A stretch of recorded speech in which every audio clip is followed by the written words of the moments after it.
Well, of course religion is outdated in the 21st century. Most religious people, to respond, it's true that you may get many people saying they're religious, but none of them, in the first world at least, in the developed world, to first approximation, actually believe the doctrines of their faith. They like to be religious. They want to believe, to use something from the X-Files. They want to believe in believing. So that Catholics don't really believe that when a priest holds a wafer, it turns into the body of Christ. No one really believes that nonsense. I have, in the last week, spent more time talking to Jewish atheists than I can count. Most of the Jews I know are atheists, and they say it's perfectly reasonable to be Jewish atheists because there's other aspects of the Jewish religion they like. So the point is that the doctrines of religion are outdated, and that's for good reason. They were created by Bronze Age or Iron Age peasants who didn't even know the Earth orbited the sun. So the wisdom in those books is not wisdom at all. And people take the wisdom. In fact, we've actually learned something over the last 20 centuries, and science has taught us how the world works. Now, for science, the interesting thing as a scientist is that God is completely irrelevant to science. Most scientists don't spend enough time thinking about God to even know if they're atheists, because they try and understand how the world works, and God never enters into it. It's just completely irrelevant. And in fact, the more we've learned about the natural world, the more we've learned that you don't need any divine intervention to explain anything. As far as morality is concerned, and the person you want to be, which is really what I think is the heart of what religion, when religion provides many things for people, and we can't deny that. The question is, how can we take the things that people need, community, support, hope, and use the real world to build those quantities? Because religion, if you base your beliefs and your actions on myths that are incorrect, you're inevitably going to take irrational actions. And so what we want to do is what science does, which is force people's beliefs to conform to the evidence of reality rather than the other way around, and not assume the answers to questions before we even ask them, and use the rational world to build a global society, not an exclusionary society, but a global world where people can live together based on the reality that we're all humans sharing this planet, and we need to work together to build a better place. A morality based on rationality and not outmoded religious beliefs. A famous biologist once said every scientist is an atheist when they go in the laboratory. They don't think anyone is twiddling the knobs. They accept the fact that the evidence of the experiment will tell them what's going on. They don't think that someone's controlling it.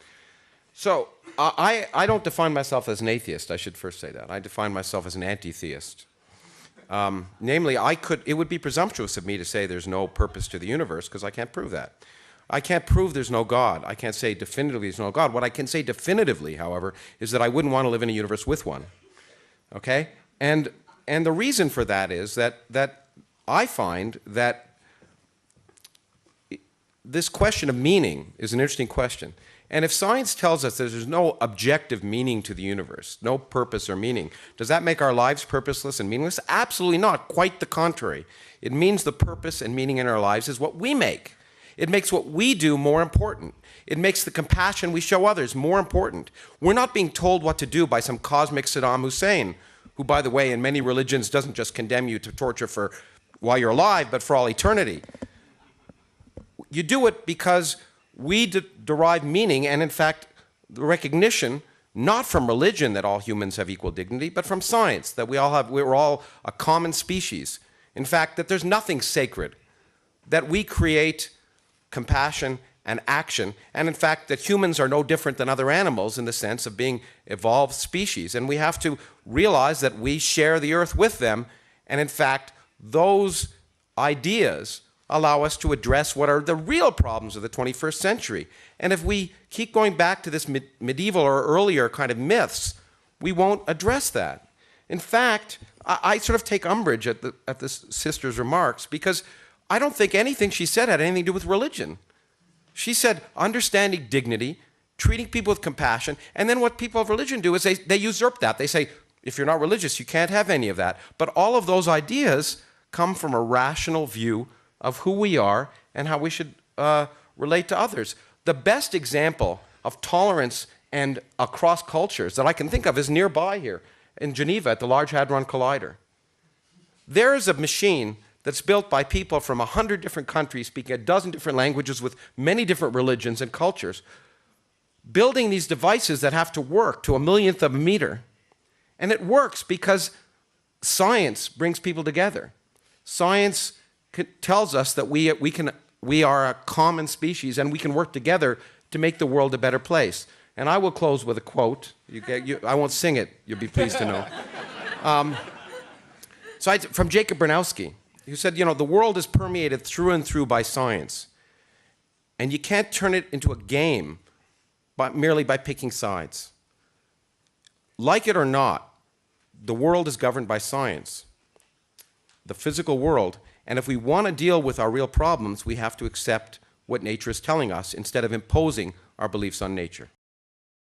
I think if you take the long term, you have a worse view of societies that have been run by religion in the long term of human history, from the Crusades and back before that. I think that you found that human freedom eventually arose with the enlightenment of knowledge, and in fact, open questioning, which is the hallmark of science. And in fact, if you want to call it the dialogue of faith and reason, the hallmark of science is that nothing is above question, including God. And the minute we make certain things sacred and not subject to question, we demean ourselves and we stop thinking. I also think I have to say, I think we're missing, we're deviating from the point of this discussion. The question isn't is religion important? Because that's an obvious thing. Religion is obviously important. So are nuclear weapons. The question is religion outmoded, and are nuclear weapons outmoded? And will the world be a better place without them? And the answer, both those, is yes. Okay, religion is very important, nuclear weapons are very important, but neither of them in the modern world serve a productive purpose. And so I think that I accept and don't need to debate the question of whether religion is an important part of the way the world is run. The question is, should it be, should it continue to be, and is it decreasing? And in fact, what also hasn't been pointed out is that in most places, in fact happily, monotonically in the first world, the people identifying themselves as religious is decreasing year by year. The first year in England, by the way, as you know from a recent poll, more than half the population finally acknowledged that they didn't have any religious affiliation. In the United States even, it's been decreasing in spite of the efficiency of competition. So I find it remarkable. So the idea is that science doesn't have any spirituality, which of course is wrong. If you want to get awe and the reason I write books, the reason I talk about science, look at a Hubble Space Telescope picture of the 400 billion galaxies in our universe. Look out and see galaxies 10 billion light years away that may once have had civilizations around them that are living, each of them as 100 billion stars. Look at what we learn about the universe. Look at how atoms work. Those things produce awe and wonder and mystery. The reason I'm a scientist is I love mysteries. And so to pretend that science is just dry and has no spirituality and therefore is somehow less significant than faith is just to misunderstand science and to demean it. And so the point, the discussion we can have is how wonderful and amazing the universe is. And I think we would share in that discussion. But to condemn science as being consumerism. Look, I'm an educator. I want to educate people because I want them to learn about how to live a better life and how the world works, and to be able to make their own decisions and to experience more joy, because the more you understand yourselves and the more you understand nature, I think, the more enriching life is. I think that you hit a key point, and I agree with you completely, that you can't condemn a whole population because of some individual, okay? But the difference is that there are no rule makers in science. There are no authorities. That's the hallmark of science. There's no such thing as a scientific authority. There are scientific experts. But the lowliest student can in fact disprove any. There's no chief scientist. There may be a chief rabbi. There may be a pope. But there's no chief scientist. We say, oh, what's the answer? How should we behave? That's the key facet of science that makes it so wonderful, is that there are no authorities. Now, of course, scientists, although many people wouldn't realize this, are actually people, and therefore they have all the same foibles as anyone else, and they're scientists who abuse their science as well as every other aspect of their life. But the key aspect is there are no rule makers. Scientists would say that why is ultimately a stupid question. It doesn't, I mean, I think anyone here who's a parent knows that, you know, if you have a child, the ultimate answer to why is go to bed. And I think that whenever we say why, we really mean how. And so we can understand how the universe works, but why do we need to ask the question why? It may have no fundamental meaning. And so I don't think science presumes to answer that question. And if religion presumes to answer that question, I think inevitably it's proved itself not being able to do that. And in terms of the tree of knowledge and the speaker in the back let's not talk about the God particle because it's not. But why, and you said it yourself, why do we have to spend so much time interpreting the Bible? What is special about that book that is different than anything else? Special. I mean, that's the point. We should not waste our time trying to interpret what people who didn't even know there were dinosaurs or the Earth orbited the sun or that evolution happened. Why should we try and interpret those ignorant beliefs in a modern world where we actually understand things? What scientists hope for and what science does for us, and what I hope every student and every person experiences once in their life, is to have something they deeply believe in that's at the heart of their being, that without it they wouldn't feel they were human, proved to be wrong. It happens to me every day as a scientist, and that opens your mind. And so the point is that I'm ready to change my views the minute nature tells me that. And if we all were willing to change our minds when we were proved wrong, the world would be a better place. But there is a simpler answer, and the answer is we're descended from a common ancestor. We're not descended from modern apes. We have a common ancestor, and it's not as I said, it's like Bernowski's thing. It's not a question of choosing to believe. It's like choosing to believe if I walk out the 10th floor of a window that I can walk. No. We are descended from a common ancestor. There's no doubt about it. I mean, the point is that belief is, I don't believe in anything. I asked the question, you know, how did we arise here? And in fact, what's remarkable is that I've discovered that from studying science, that in fact humans evolved from earlier species of animals, and that life originated as chemistry turned into biology, and then in fact a whole universe can arise from nothing. I just wrote a book about it without any divine intervention. So all I can say is I don't see any evidence of God. I don't see any evidence that there's a teapot orbiting Jupiter. I can't prove that there isn't, but since I don't see any evidence for God in any of my studies of science, the question is irrelevant. If tomorrow, as I've often said, I can't disprove God, I would be presumptuous to me. You can't prove it in the negative. I can't disprove the existence of purpose in the universe. If tonight the stars realigned and said in Aramaic or Hebrew or you pick your language, I am here, you know what? I'd say, hey, there's something to that. Right. But in the absence of that, all I can say is I don't need that hypothesis in order to understand the universe. And so I'll just ignore it for the moment. That's all. I can't say, if there's evidence for purpose, I would be the first person to be excited about it, because what scientists want to do every day is not have a unified, you want to go into work every day and prove your colleagues wrong, because that's how you become famous. I do think there's great evidence. Religion has pervaded all of human society throughout all of human history. There's clearly something ingrained, either in an evolutionary sense or a neurophysiological sense, in the need to believe in something bigger than ourselves. And to deny that is to deny the evidence of reality. That's absolutely true. But just because we all share that doesn't mean it's true.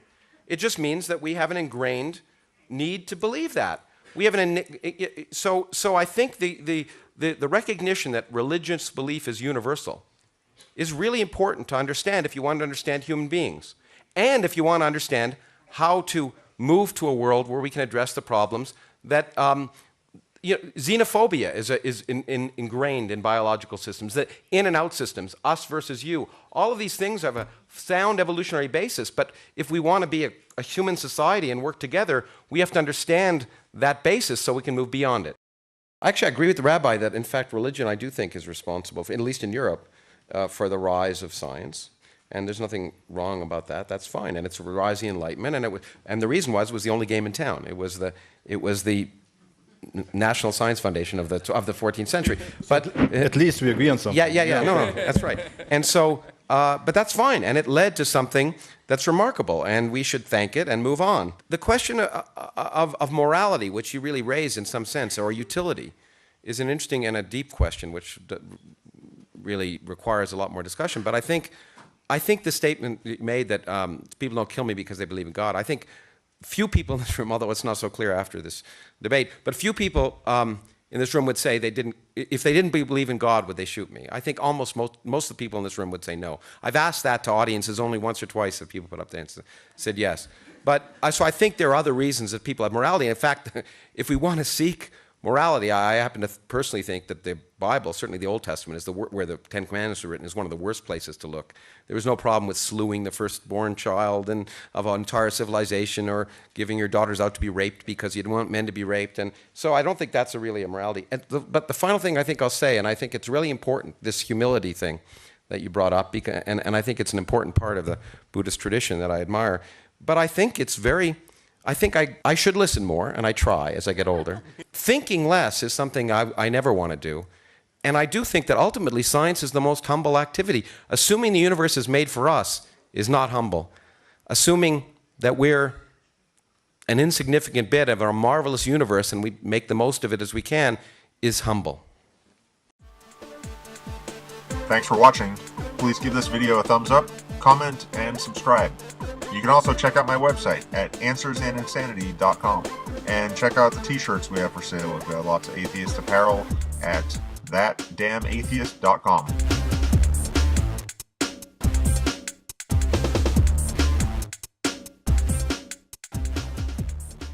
Assuming the universe is made for us is not humble. Assuming that we're an insignificant bit of our marvelous universe and we make the most of it as we can is humble.